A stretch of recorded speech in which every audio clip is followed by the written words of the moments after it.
Assalamualaikum warahmatullahi wabarakatuh. Puji syukur kita panjatkan kehadirat Allah Subhanahu wa Ta'ala yang telah mana memberikan kita nikmat kesehatan dan kesempatan. Dan tak lupa pula sholawat serta salam kita haturkan kepada junjungan Nabi besar kita Muhammad SAW.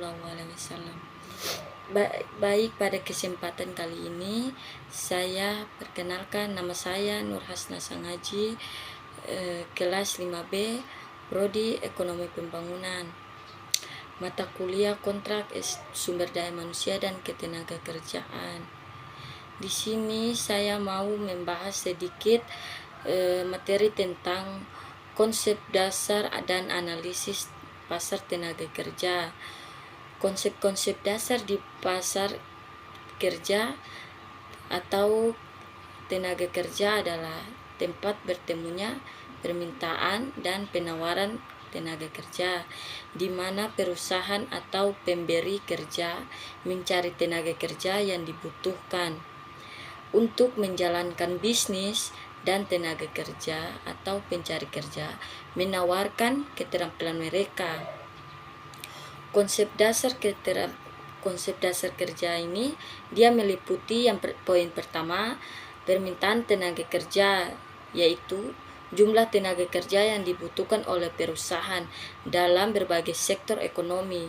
Yang kedua, penawaran kerja, yaitu ketersediaan tenaga kerja yang bersedia bekerja dan berdasarkan keahlian dan kemampuannya. Yang ketiga, upah, yaitu tingkat kompensasi atau pembayaran yang diterima oleh tenaga kerja sebagai imbalan atas pekerjaan yang dilakukan. Yang poin keempat, kesempatan kerja.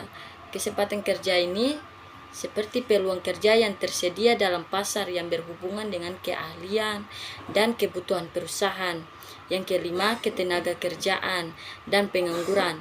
Kondisi di mana tenaga kerja yang terserap atau tidak terserap dalam pasar kerja. Dan adapun bentuk-bentuk pasar kerja.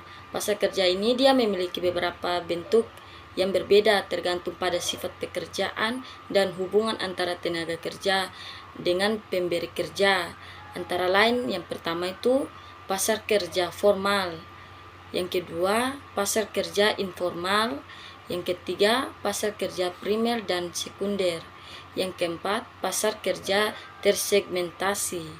Adapun kegiatan informasi pasar kerja, kegiatan informasi pasar kerja, dia mencakup tentang pengumpulan, analisis, dan penyebaran data mengenai kondisi pasar tenaga kerja untuk membantu pengambilan kebijakan pemberi kerja dan pencari kerja. Adapun dinamika pasar kerja, pasar tenaga kerja bersifat dinamis karena dia mempengaruhi oleh berbagai faktor yang menyebabkan perubahan dalam permintaan dan penawaran tenaga kerja. Seperti poin pertama itu perubahan ekonomi, yaitu resesi atau pertumbuhan ekonomi dapat mengubah kebutuhan tenaga kerja di sektor tertentu.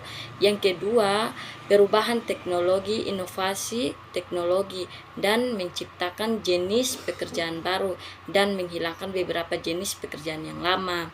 Yang poin ketiga, dia perubahan sosial dan demografi, yaitu seperti perubahan dalam usia rata-rata pekerjaan, pendidikan, atau migrasi dapat mempengaruhi komposisi tenaga kerja.